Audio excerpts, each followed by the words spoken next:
All right, we're going to go ahead and get started. Episode 2 of Couch Potato Society. Hooray, we're back. Yay. Okay.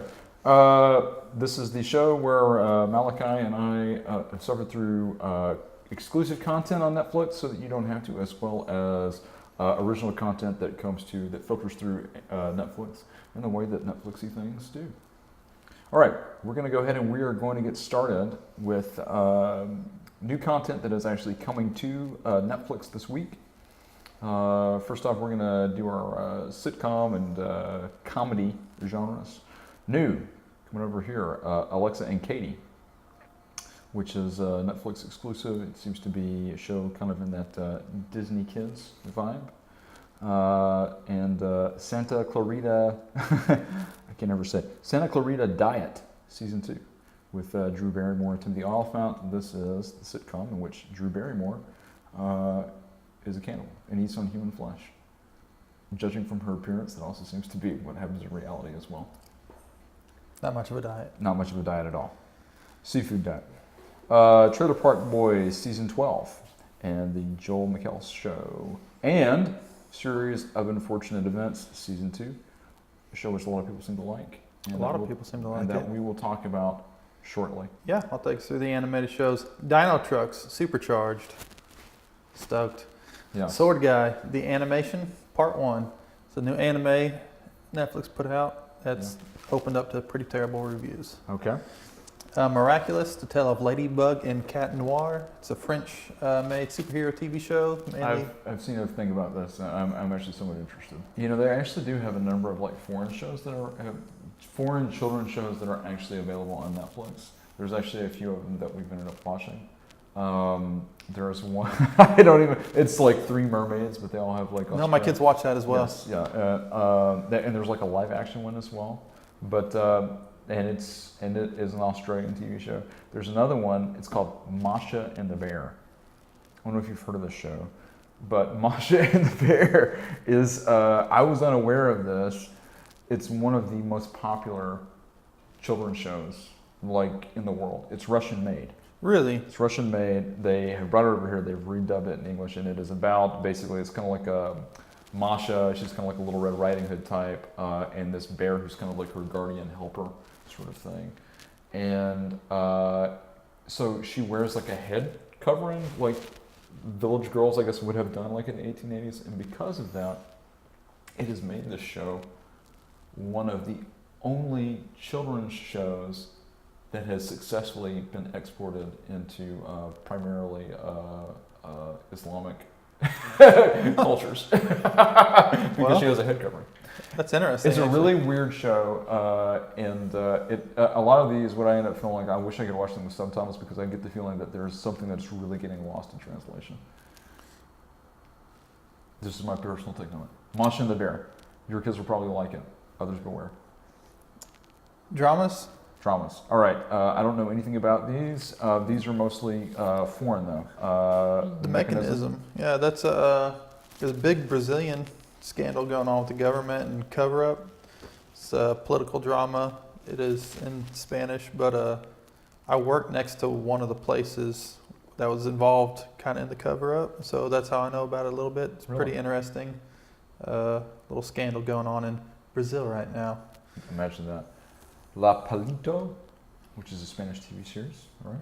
Moving on to thrillers. This is actually a new TV series called Requiem, which is British made. We'll be talking more about this. Did you get a chance to look at any of that? I have seen the first episode of it. I watched the series. The entire series? Minus last episode. Minus last episode. Okay, I think that tells me a lot right there. Yeah. So we'll check in with that one in a second. All right, going on. Reality TV, Men on a Mission. Boy, this one looked really strange. This looks really weird. It looked like something you'd see on YouTube. Yeah, this is like one of those things that you see have like a face that pops up in your Facebook video where it's like, look what these crazy Asians are doing for game shows. Documentaries. Moving on, Rapture Season 1, which is about different rap artists telling their personal stories. Trump, An American Dream, which is a British documentary series. We'll be talking about this shortly. All right, so now that we have successfully gone through our TV shows, broken them down by genres, let us discuss. Let's go ahead. Start with a series of unfortunate events. Season 2. season 2. All right. So have you watched any of season 1? I have watched some of season 1. My kids restarted watching some of it today, and I was kind of surprised. Okay. So I have seen the first 2 episodes of season 1 when it began airing last year. Truth be told, it did not encourage me to finish the series. I went ahead and skipped to season 2, watched the recap of season 1, watched the first episode of season 2, and it seems to be more of the same. More the same. More of the same.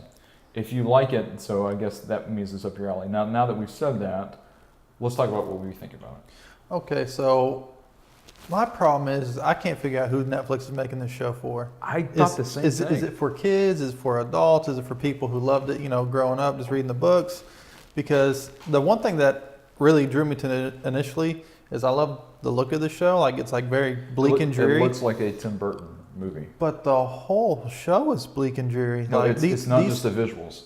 It's everything. I mean, no wonder if half of the kids, my age grew up reading those books. That's why we probably got some kind of antidepressant. This is why millennials are ruining the world. I mean, it's dark, and there is humor, but there's very little humor. There's not enough to keep me around and laugh. I would have to say that this is probably one of the most appropriately titled shows that I've seen, because it truly is a series of unfortunate events continuously. They don't stop coming. I'm sort of surprised. Now, these aren't necessarily things that I don't mind, especially one of the things kind of going through and having rewatched some of the really early Disney films with my daughter, or some of the ones from the 30s and the 40s. It's interesting that, like Pinocchio and Snow White, if you go and you rewatch these, there's a lot of whimsy, and they're definitely Disney, but they have a lot of teeth to the story themselves. So there are dark elements, and people die. So I'm actually kind of okay with the idea that a children's series, there's like a recurring gag throughout the series that these children get new guardians, and each time they're killed, basically, and so they have to be sent to new guardians. But yeah, this is really, really odd. It's too bleak and too dark for children. But I think adults will think that it's also too childish. I agree. To commit to. And it's not like the show doesn't have excellent cast. I mean, I think the kids do great. I think Neil Patrick Harris does phenomenal. I feel like this show is expertly executed. I mean, they have clearly done what they have wanted it to do. I noticed that, and I believe this is true of season 1 as well. The first episode of season 2 is actually directed by Barry Sonnenfeld. And film buffs back in the day may be familiar with him. He was actually the Coen brothers' original DP, and he did like all of the early Coen brothers films up through the early 90s. I actually do remember reading something about that. And he's kind of a crazy guy. He then became a director himself, and he has directed the Addams Family movies. Addams Family and Addams Family Values. And this is sort of kind of in that same vein, where it's not quite for kids, it's not quite for adults. And I think that in something like Netflix, this is where that series might actually thrive. People may remember there was actually a theatrical film that was made with Jim Carrey. I do remember as Count Olaf, I believe. And that movie was reasonably well reviewed. I actually saw it in the theaters. I thought basically the exact same thing, how I feel about the TV show. And the movie and the first few episodes of the TV series are actually very, very close adaptations, it would seem like, of a couple of the books. Yeah, I think each season's trying to go through 4 books or so. Is that right? Yeah. Series of Unfortunate Events theatrical film did not do well. For exactly the same reasons that we're talking about. A lot of people really had complaints about it. So it did not fare well as a movie series. And I'm curious to know how it's doing on Netflix. Maybe it's better where it can focus on a niche audience. I have another issue where we're going on way too long about Series of Unfortunate Events. Each episode is at least an hour long. They're very long. They're very... My kids, so they restarted it today. They've already finished with them, their interest in watching it. So They restarted. They were excited about it. 2.5 episodes in, that was enough for them. No. I mean, it's. I can't imagine watching more than 3 episodes without Xanax. All right, let's go on. That's enough about that. Yeah. Oh, well, I will say, at least the unfortunate events will end for them next year. Yeah, because That'll we're doing be 3 seasons The after they last fully 3 adapt seasons it. will be done. I'm curious to know what the price tag is of this show. I don't know, but it's got to be It's got to be high. exuberant. Yeah, I would love to know what the back end data of this is in terms of views. All right, so the Joe McHale show. Do you know anything about this? I know nothing So, in general. so Joe But McHale's also about Joe a McHale. comedian, and he's doing a show. It's going to be coming on every Sunday on Netflix. So Netflix is actually going to start airing something instead of in one big block for people to binge. It's going to be a weekly deal they're going to air out. They've actually done this with a couple of shows. David Letterman's show is also like this. Yes, every month, Every right? month. And I think the original for this was Chelsea Handler's talk show. And they've done the same thing. Is it more liked than Chelsea Handler's show? I don't know. I don't know how well like Chelsea Handler's show It's was. not. There you go. Then this has to be better. Okay. It is not. I don't know if I want to keep coming back for every episode, but the first episode kept me entertained. It's about 30 minutes. I think for about 15, 20 minutes, it kept me entertained for the first 15, 20 minutes of it. It's basically news of the week, Yeah. kind of chopped up into bits and like made fun of, and it's just kind of one of those deals. All right, let's move on. Next show that we had both seen, Requiem, Yes. British thriller series. Uh, You've okay. seen more than I have. So it's about this lady who's a cellist, Yeah. and she's playing. She's getting ready to come over to America, and her and her buddy, I guess, big dream, big Mhm. stage, And to her New mother- York. Yeah. But her mother, or who we mysteriously think passes is her away. mother, Oh. passes away in front of her. She witnesses it. It kills herself in front of her. Okay, spoilers. We've just we told you the first 5 minutes of the It's show. okay. It's Yeah. not that big of a spoiler. Yeah. So she ends up going into her mother's room, and she finds a box with some pictures and some news clippings about a missing person, and she wants to try and figure out who this is. Maybe her mom was really obsessed with this. And then, so it leads her and her friend on a journey to another town where another man dies at the beginning of the show, and they're trying to figure out why these people have died, who this person is, what's going on. Town's got all kinds of crazy cover-ups. Yeah.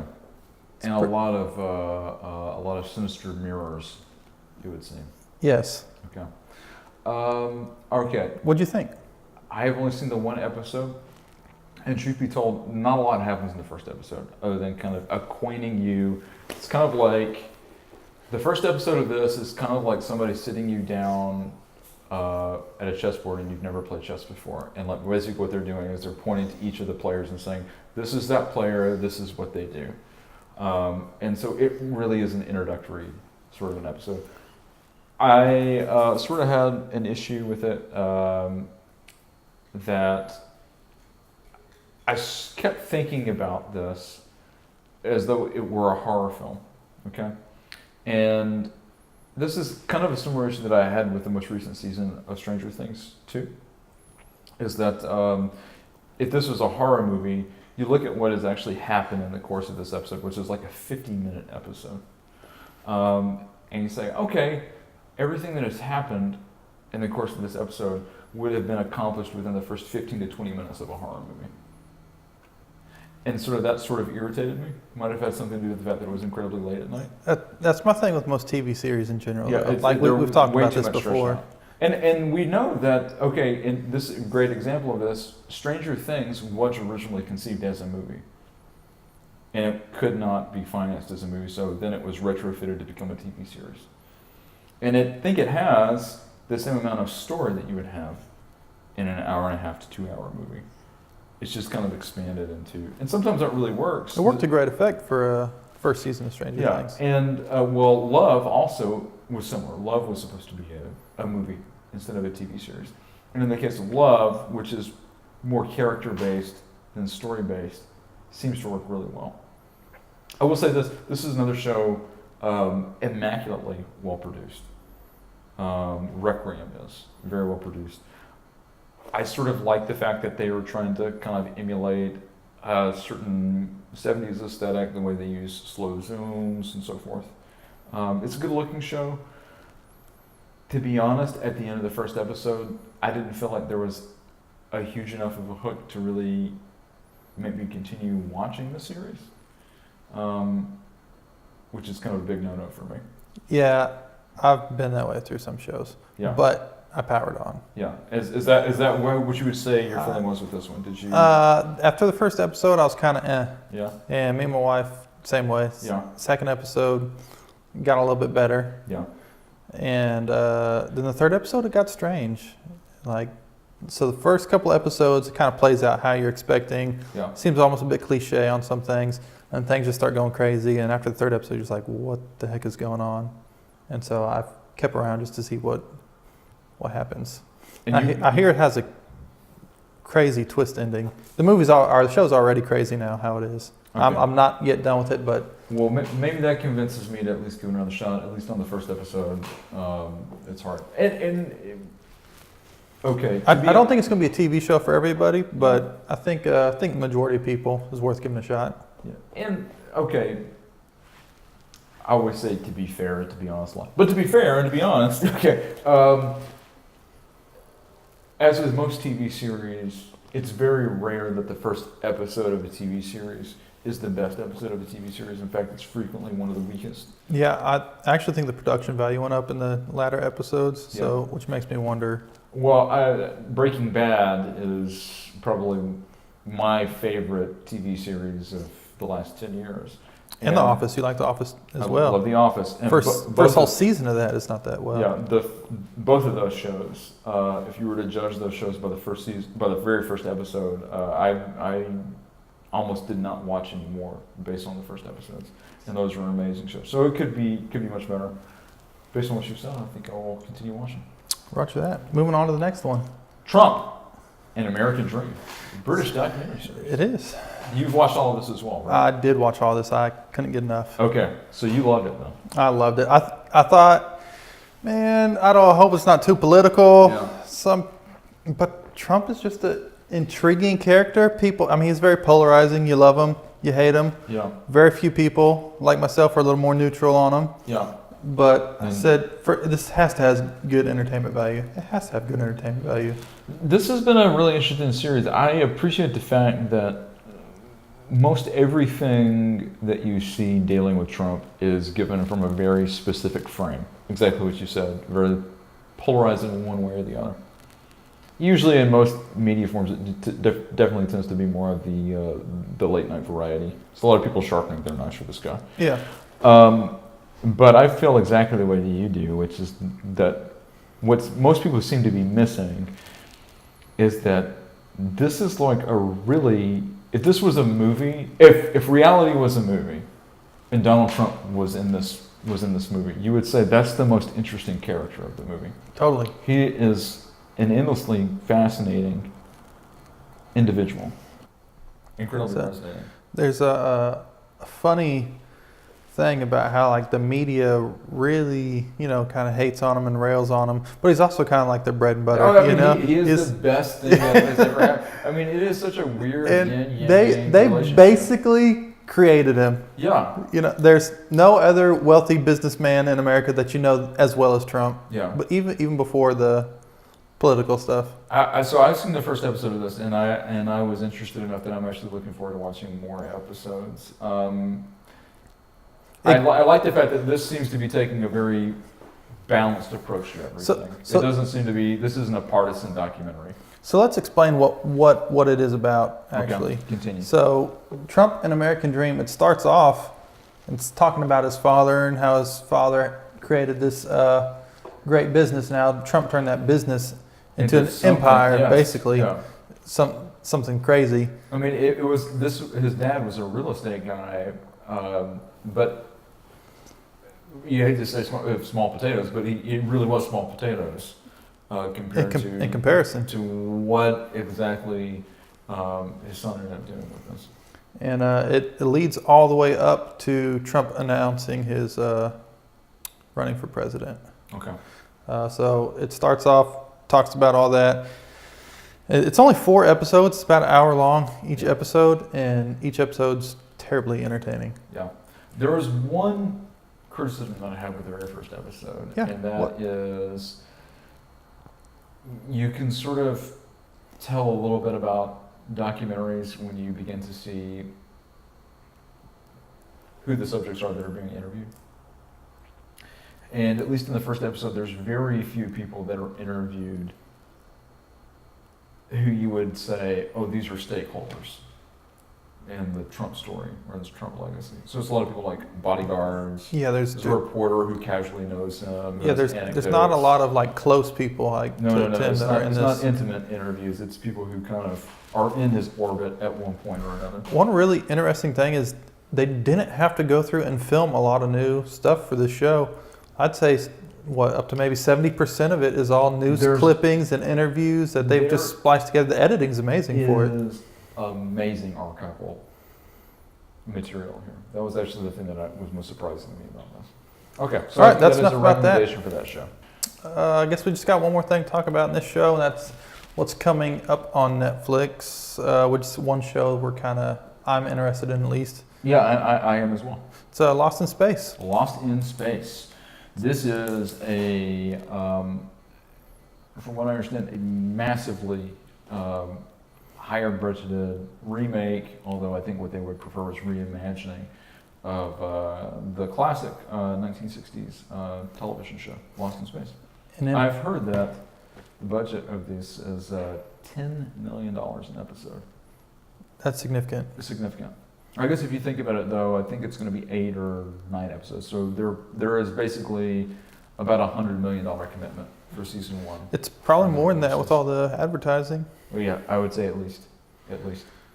For people that aren't familiar with what Lost in Space is, and it seems like the premise is the same, is that in the original series, Lost in Space is basically, and it is also originally based on a story called Space Family Robinson.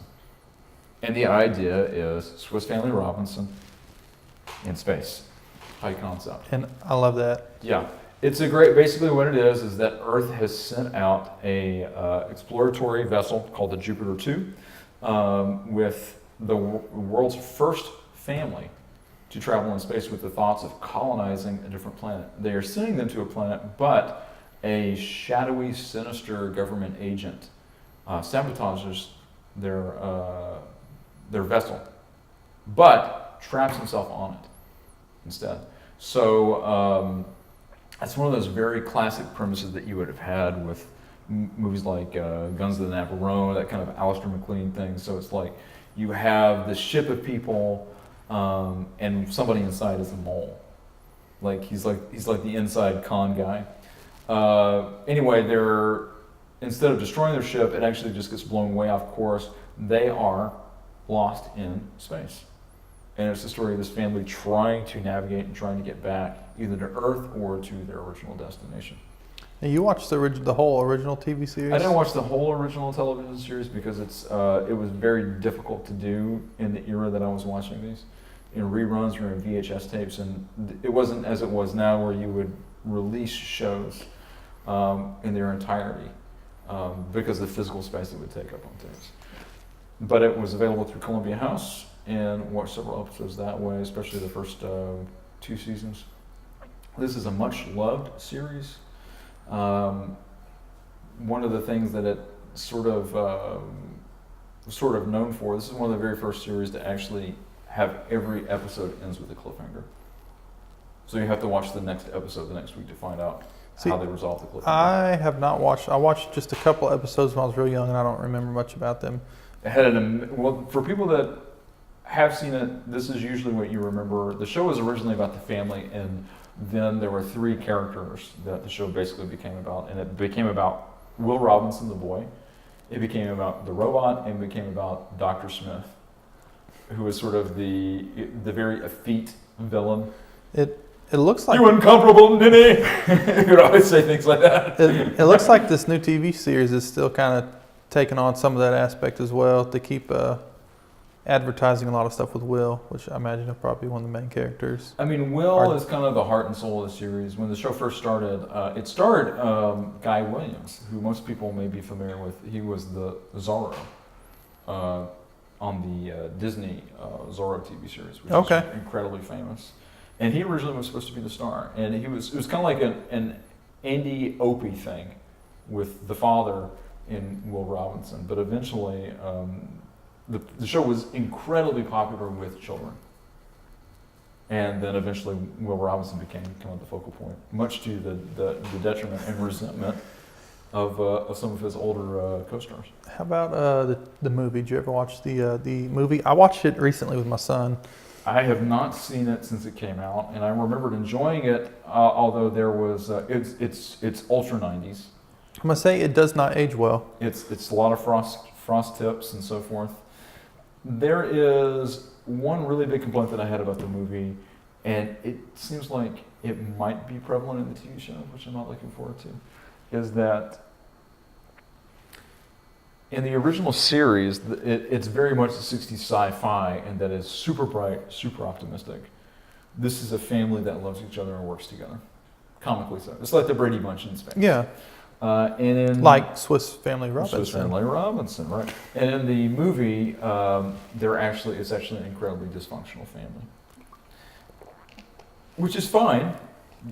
As with every family, there's going to be conflicts and so forth, and you might say that's a richer interpretation. But you'd rather the first family going off into space, maybe yeah, try to solve conflicts together. Wouldn't you think, if you were going to invest potentially billions, if not trillions of dollars to begin a colonization effort, that the first family you would send might be a cohesive, working family unit? It's a novel idea. Yes. And that seems to be, the dysfunctional family seems to be a little bit of what they're going for in the remake. We'll see how it goes. I don't know how many episodes, but I know that several of the episodes, at least the first few, are directed by Neil Marshall, who you mentioned in our previous episode is the guy who directed The Descent, horror movie you like a lot. I do. Okay. So I'm hopefully optimistic. Cautiously optimistic. That's it. Well, next, on the next review, we'll be able to have that for you. We'll talk about it, what we liked and didn't like about it. Mm-hmm. It'll be coming out, and I guess that's it for this episode. And based on our recommendation, you know absolutely if you should see it or not. Who else would you trust? Yeah, nobody. Nobody. Okay. All right. We'll see you at the next one. Later. Later.